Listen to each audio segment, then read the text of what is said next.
Hello friends, welcome to वाईसेट one.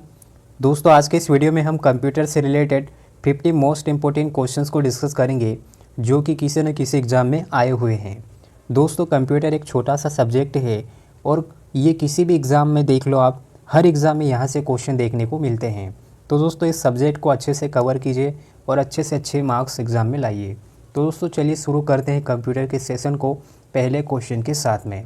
पहला question है यहाँ पर दोस्तों, बेसिक भाषा का प्रयोग किस कार्य के लिए किया जाता है। तो दोस्तों ध्यान रखना, बेसिक भाषा की अगर हम बात करें तो यह एक हाई लेवल लैंग्वेज है और इसका फुल फॉर्म जरूर याद रखना दोस्तों, beginners all purpose symbolic instruction code.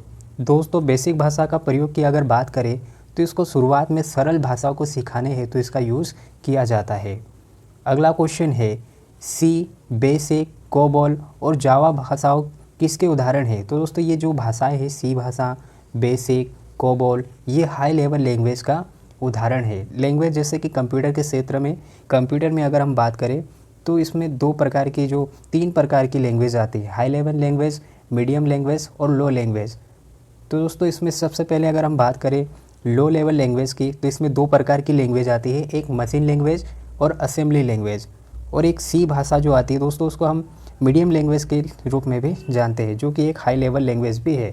High level language में फोर्टॉन जो कि गणित के क्षेत्र में यूज़ की जाती है, एक होती है एल्गोल जो कि वैज्ञानिक क्षेत्र में, एक होती है लिस्ट प्रोसेसिंग लैंग्वेज जिसका यूज़ आर्टिफिशियल इंटेलिजेंस में किया जाता है, एक लैंग्वेज होती है कोबॉल जिसका यूज़ बिजनेस के क्षेत्र में किया जाता है, कॉमन बिजनेस ओरिएंटेड लैंग्वेज के रूप में जिसे हम जानते हैं। और एक भाषा है ये basic, beginners all purpose symbolic instruction code.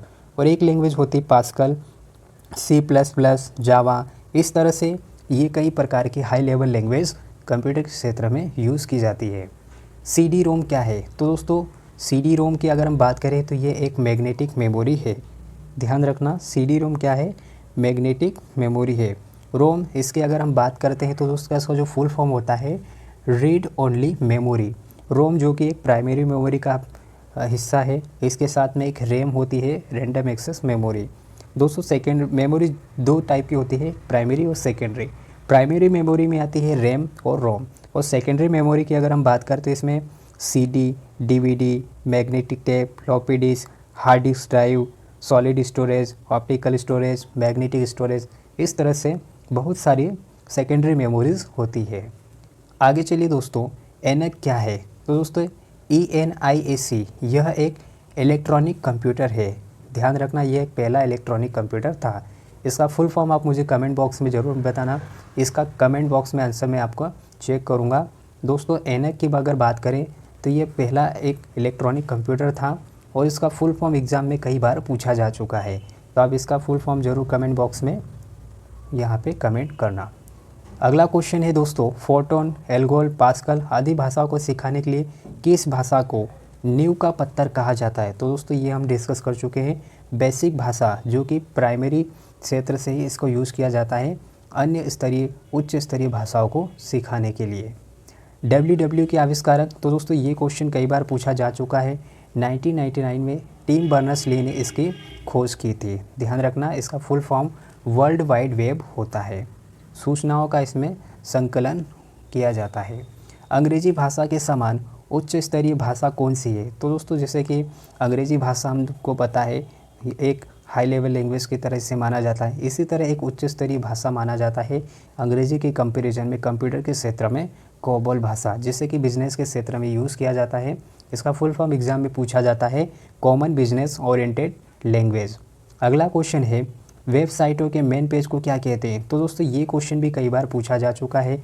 जिससे कि आप कंप्यूटर को ऑन करते हैं और स्क्रीन जो पहली स्क्रीन उसके सामने आती है तो उसको बोलते हैं होम पेज। किसी भी अगर आपको पेज को खोलोगे कंप्यूटर में तो उसमें सबसे पहले वाला जो पेज होता है वो होता है होम पेज। तो वेबसाइट में अगर आप कोई सा भी पेज खोल लो किसी भी वेबसाइट पे जाके, तो उसका जो सबसे पहला वाला जो पेज होता है वो होम पेज होता है। ये ज़रूर इम्पोर्टेंट करके इसे याद रखना। ये क्वेश्चन कई बार अन्य अलग अलग एग्ज़ाम में रिपीट हुआ है। अगला क्वेश्चन है, अनेक घरेलू उपकरणों में निर्मित छोटे और सस्ते कंप्यूटर किस प्रकार के होते हैं। तो दोस्तों, कंप्यूटर कई प्रकार के होते हैं। कंप्यूटर की अगर हम बात करें, इनकी क्लासिफिकेशन की बात करें तो आकार के आधार पर, कार्य के आधार पर और अलग अलग एम्स के आधार पे कंप्यूटर कई प्रकार के होते हैं। अगर हम आकार के आधार पे इसकी बात करें तो माइक्रो कंप्यूटर होता है जो कि छोटे स्तर का कंप्यूटर होता है। ध्यान रखना इसके साथ mini computer, main frame computer, super computer, ये आकार के आधार पर कंप्यूटर होते हैं। थोड़े थोड़े ये बड़े होते जाते हैं। उसके बाद में दोस्तों कार्य के आधार पर अगर बात करें तो एनालॉग कंप्यूटर, डिजिटल कंप्यूटर और एक होता है हाइब्रिड कंप्यूटर। हाइब्रिड कंप्यूटर दोस्तों एनालॉग और डिजिटल कंप्यूटर के संयोजन से बनता है। और एक कंप्यूटर होता है उद्देश्य के आधार पे, तो एक सामान्य उद्देश्य के आधार पे कंप्यूटर निर्मित किए जाते हैं और एक विशिष्ट उद्देश्य के आधार पे। तो इस तरह से कंप्यूटर अलग अलग क्षेत्रों में अलग अलग प्रकार के यूज़ किए जाते हैं। तो दोस्तों यहाँ पे बात हुई है घरेलू उपकरणों में निर्मित छोटे और सस्ते कंप्यूटर, तो वो होते हैं माइक्रो कंप्यूटर। तो दोस्तों ये आंसर इसका याद रखना। आईसी चिप किसके द्वारा निर्मित किए जाते हैं? तो दोस्तों आईसी चिप की अगर हम बात करें तो ये दोस्तों ध्यान रखना सेमीकंडक्टर से इसको बनाया जाता है। दोस्तों ध्यान रखना आईसी की अगर बात करते हैं, इंटीग्रेटेड चिप की अगर हम बात करते हैं, आईसी इंटीग्रेटेड सर्किट से इसका मतलब होता है दोस्तों आईसी जो कि तीसरी पीढ़ी के कंप्यूटर में यूज़ किया गया था। और दोस्तों अगर हम यहाँ पे बात करते हैं आईसी की यानी इंटीग्रेटेड सर्किट की, तो इसकी जो आविष्कार किया था वो जे.एस. किल्बी ने किया था। ध्यान रखना दोस्तों आईसी चिप जो है वो सेमीकंडक्टर्स द्वारा निर्मित किए जाते हैं। आजकल सबसे अधिक प्रयोग होने वाली जो युक्ति होती है वो कौन सी होती है? इनपुट डिवाइस कौन सी है? सबसे ज़्यादा यूज़ की जाने वाली जो इनपुट डिवाइस है वो है माउस। ध्यान रखना दोस्तों डिवाइस बहुत सारी अलग अलग प्रकार की होती है, इनपुट आउटपुट। तो इनपुट में मेनली ध्यान रखना एक होता है कीबोर्ड और एक होता है माउस। और आउटपुट डिवाइस में अगर देखा जाए तो एक होता है मॉनिटर और एक होता है प्रिंटर। तो ये अलग अलग चीज़ें हैं, बहुत सारे इनपुट और आउटपुट होते हैं। इनपुट में जो मेनली सबसे ज़्यादा अगर हम प्रेजेंट टाइम में देखा जाए हमारे द्वारा तो माउस का यूज़ किया जाता है। और अगर हम इसके साथ ही दूसरे रूप में देखा जाए तो वो होता है कीबोर्ड। ध्यान रखना दोस्तों माउस के बाद दूसरा जो सबसे ज़्यादा यूज़ किया जाता है वह होता है कीबोर्ड। यहाँ पे क्वेश्चन में पूछा गया कि आजकल सबसे अधिक प्रयोग होने वाली इनपुट डिवाइस, ध्यान रखना इसको हिंदी में बोलते हैं निवेश युक्ति। अगला क्वेश्चन है इंटरनेट पर सर्वर से सूचना प्राप्त करने के कंप्यूटर के प्रोसेस का अर्थ क्या होता है? तो दोस्तों इंटरनेट पर सर्वर से सूचना प्राप्त करने के प्रोसेस का अर्थ होता है डाउनलोडिंग। ध्यान रखना दोस्तों डाउनलोडिंग इसको हम बोलते हैं। आगे चलिए दोस्तों, इंस्ट्रक्शन के उस समूह को क्या कहते हैं जो कंप्यूटर को बताता है कि क्या करना है? तो एक ऐसा प्रोग्राम होता है दोस्तों, किसी भी अगर कार्य को अगर हम कंप्यूटर पे कर रहे हैं तो उसको करने के लिए एक इंस्ट्रक्शंस होता है, एक प्रोग्राम होता है। तो इंस्ट्रक्शन का जो समूह होता है वो उसको क्या बोलते हैं? प्रोग्राम होते हैं। इंस्ट्रक्शन का एक समूह होता है जिसे हम प्रोग्राम बोलते हैं, वो कंप्यूटर को बताता है कि हमें क्या कार्य करना है। तो वो प्रोग्राम पर डिपेंड करता है। ईमेल का जन्मदाता किसे माना जाता है? तो ईमेल का जन्मदाता रे टॉमलिंसन को माना जाता है। ईमेल का फुल फॉर्म एग्ज़ाम में पूछा जाता है, इलेक्ट्रॉनिक मेल इसका फुल फॉर्म होता है। दोस्तों ये क्वेश्चन भी कई बार एग्ज़ाम में पूछा जा चुका है। कंप्यूटर को टेलीफोन लाइन से जोड़ने वाला यंत्र क्या होता है? तो दोस्तों कंप्यूटर को टेलीफोन लाइन से जोड़ने वाला जो यंत्र होता है वो होता है मॉडेम। अगला क्वेश्चन है प्रिंटर किस डिवाइस का उदाहरण है? तो दोस्तों ध्यान रखना प्रिंटर की अगर हम बात करते हैं तो यह एक इनपुट डिवाइस है। दोस्तों मैं यहाँ पे कंफ्यूज है इनपुट या आउटपुट, तो ये आप इससे मैं क्लियर कर दूंगा, कमेंट बॉक्स में आप चेक कर लेना। वैसे इसका आंसर इनपुट होना चाहिए, सॉरी इसका जो आंसर हो रहा है आउटपुट डिवाइस होगा। ध्यान रखना प्रिंटर जैसे कि हम प्रिंट कर रहे हैं किसी भी चीज़ को तो वो हमको बाहर एक हमें जो भी पेज मिलता है तो वो प्रिंट के द्वारा मिलता है, प्रिंटर के द्वारा मिलता है। तो प्रिंटर एक आउटपुट डिवाइस हो जाएगी। ठीक है दोस्तों, ये यहाँ पे क्लियर कर लेना, प्रिंटर जो है ये एक आउटपुट डिवाइस होती है। आगे बात करते हैं एक कंप्यूटर की स्मृति सामान्य तौर से किलोबाइट अथवा मेगाबाइट के रूप में व्यक्त की जाती है। एक बाइट कितने अंकों का बना होता है? तो एक बाइट की अगर हम बात करते हैं दोस्तों तो ये बनता है 8 द्विधारी अंकों से। ठीक है दोस्तों, बीट की अगर बात करेंगे तो 0 और 1 इन अंकों से 2 डिजिट से बना होता है। लेकिन अगर हम बाइट की बात करते हैं तो ये 8 द्विआधारी अंकों से बनता है। 0 और 1 के कुल 8 संयोग से ये बनता है एक बाइट। एक छोटे सिलिकॉन चिप पर ट्रांजिस्टरों और अन्य इलेक्ट्रॉनिक्स उपकरणों के साथ पूर्ण इलेक्ट्रॉनिक सर्किट को क्या कहते हैं? तो दोस्तों ध्यान रखना उससे बोलते हैं इंटीग्रेटिव सर्किट। एक बाइट कितने बीट से बनता है? तो दोस्तों अभी हमने बात की, एक बाइट 8 बीट से बनता है, और बीट जो कि 0 और 1 के कॉम्बिनेशन, या बीट में 2 डिजिट होते हैं 0 और 1। एक ही समय पर दोनों दिशा में डाटा भेजने के लिए कौन सी डाटा संचार विधि प्रयुक्त की जाती है? तो दोस्तों एक ये नया सा क्वेश्चन है, फुल डुप्लेक्स इसको हम बोलते हैं। एक ही समय पर दोनों दिशाओं में डाटा भेजने के लिए, एक ही समय पे, यानी इधर भी हम डाटा भेज रहे हैं और इधर भी डाटा भेज रहे हैं, तो ये जो संचार विधि के लिए प्रयुक्त की जाती है, ये जो डेटा संचार विधि के लिए ये जो चीज़ यूज़ की जाती है, तो उसको बोलते हैं हम फुल डुप्लेक्सेस। अगला क्वेश्चन इसमें एप्पल क्या है? तो ये एक चौथी पीढ़ी का एक कंप्यूटर है। चौथी पीढ़ी अगर बात करें कंप्यूटर की, तो वो 1976 से 1989 तक चली, जिसके अंतर्गत माइक्रो प्रोसेसर यूज़ किया गया था। अगला क्वेश्चन, MS वर्ड किसके लिए प्रयोग किया जाता है? तो दोस्तों MS वर्ड की बात करें तो यहाँ पे डॉक्यूमेंट को एडिट करने के लिए यह इसे यूज़ किया जाता है। MS ऑफिस का एक ये सूट है, MS वर्ड। अल्टा विस्टा क्या है? तो दोस्तों ये एक सर्च इंजन है। बहुत सारे सर्च इंजन होते हैं, तो यह अल्टा विस्टा भी एक सर्च इंजन है।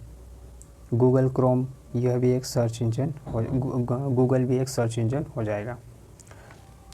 कंप्यूटर का वह भाग जिसे कोई छू नहीं सकता, तो दोस्तों ऐसा भाग होता है सॉफ्टवेयर, और जिसे हम छू सकते हैं वो होता है हार्डवेयर। कंप्यूटर आंकड़ों की त्रुटियां कौन प्रदर्शित करता है? तो दोस्तों अगर कंप्यूटर पर कोई भी त्रुटि हुई है तो उसको कौन प्रदर्शित करता है? उसको, उस चीज़ को बोलते हैं बग, और उन त्रुटियों को हटाना डीबगिंग कहलाता है। कंप्यूटर कंट्रोल करने संबंधी इंस्ट्रक्शन या प्रोग्राम को क्या कहते हैं? तो उसे बोलते हैं सॉफ्टवेयर।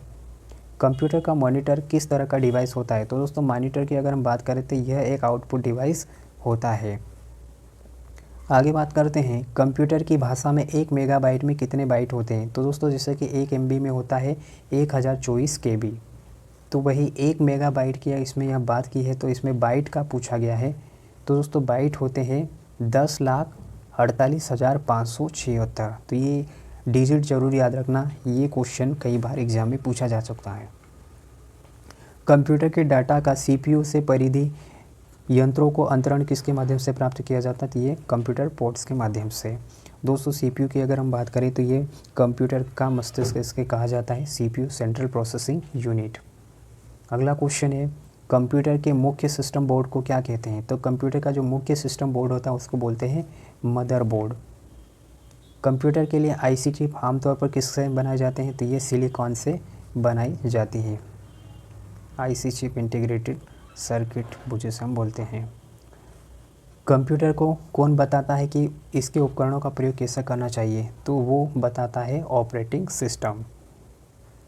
कंप्यूटर को बनाने वाले फिजिकल कंपोनेंट्स को क्या कहते हैं? तो इसे बोलते हैं दोस्तों हार्डवेयर। हार्डवेयर जिसे हम छू सकते हैं उन चीज़ों को बोलते हैं, ठीक है, जैसे कि keyboard, mouse, track ball, printer, speaker, headphones, ये हार्डवेयर होते हैं। कंप्यूटर प्रिंटर किस प्रकार का डिवाइस है? तो दोस्तों ये ध्यान रखना, कंप्यूटर का जो प्रिंटर होता है वो आउटपुट डिवाइस होती है। मॉनिटर एक आउटपुट डिवाइस हो गई है।